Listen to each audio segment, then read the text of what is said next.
A'udzubillahi minasyaitonirrajim.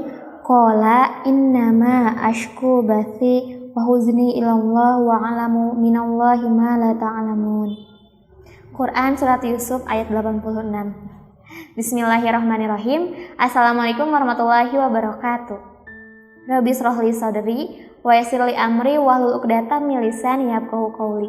Asyhadu an la ilaha illallah wa asyhadu anna Muhammadan abduhu wa rasuluh alladzi la nabiyya ba'da amma ba'du. Alhamdulillah, segala puji bagi Allah yang atas kehendaknya kita bisa berjumpa kembali dengan Ramadan ya teman-teman.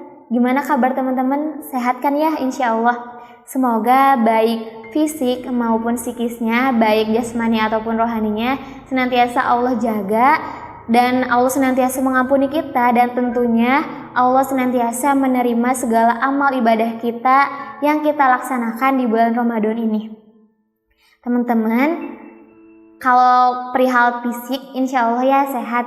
Nah, kalau tentang rohani atau psikis ini sendiri, ada gak sih di antara teman-teman yang mungkin sekarang sedang merasa sedih, yang sekarang mau menangis, atau yang sekarang sedang merasa kayak berat banget menjalani hari-hari karena ada masalah atau karena sedang ditimpa kesulitan?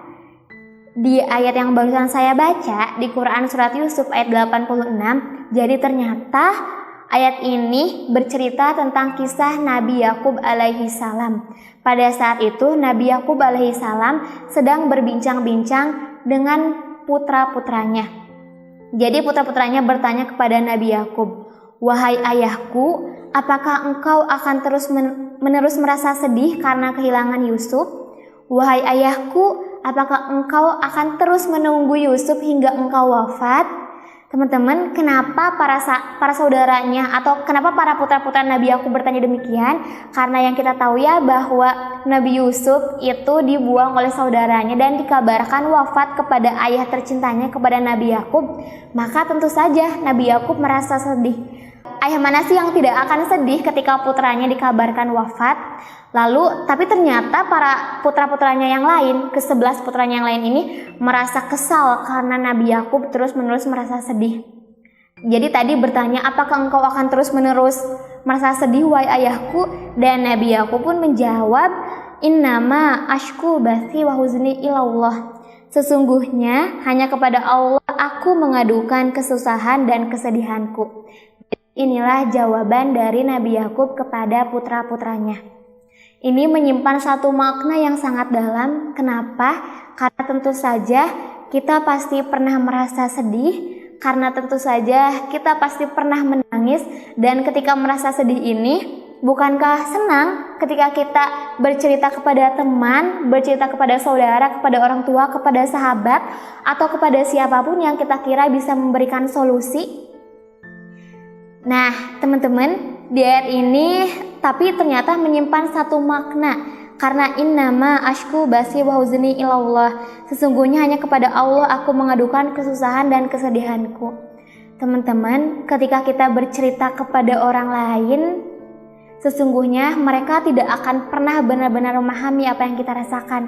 Dan ketika ada yang bercerita kepada kita, bukankah kita tidak benar-benar memahami apa yang mereka rasakan? Karena setiap rasa sakit itu berbeda, setiap situasi itu berbeda. Tapi hanya satu yang pasti, Allah yang tetap sama.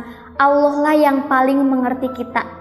Di sini kan Nabi Yakub berkata bahwa hanya kepada Allah aku mengadukan kesusahan dan kesedihanku.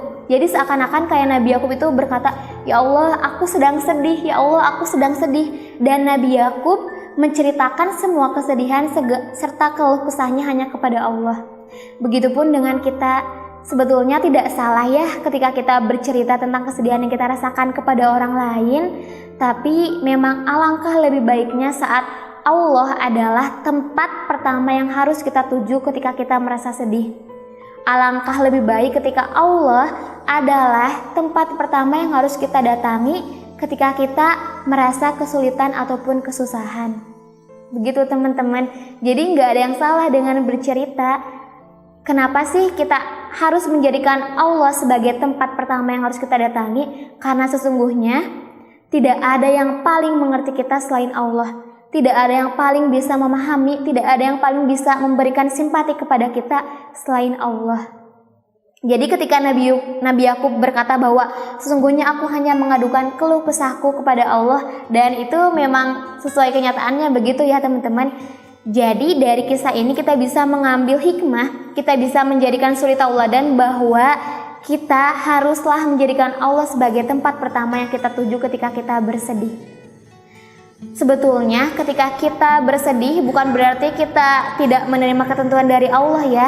Misalnya ketika ada saudara kita yang wafat lalu kita bersedih, apa itu artinya kita tidak menerima takdir dari Allah? Tidak begitu juga, karena sesungguhnya Allah itu tidak menciptakan robot yang tanpa perasaan. Allah menciptakan kita manusia yang tentunya memiliki perasaan, yang dengan harapannya semoga ketika kita bersedih lalu kita datang kepada Allah, lalu kita bercerita kepada Allah, ini akan semakin mendekatkan kita kepada Allah. Kita akan semakin menyadari bahwa kita itu tidak ada apa-apa selain atas pertolongan Allah.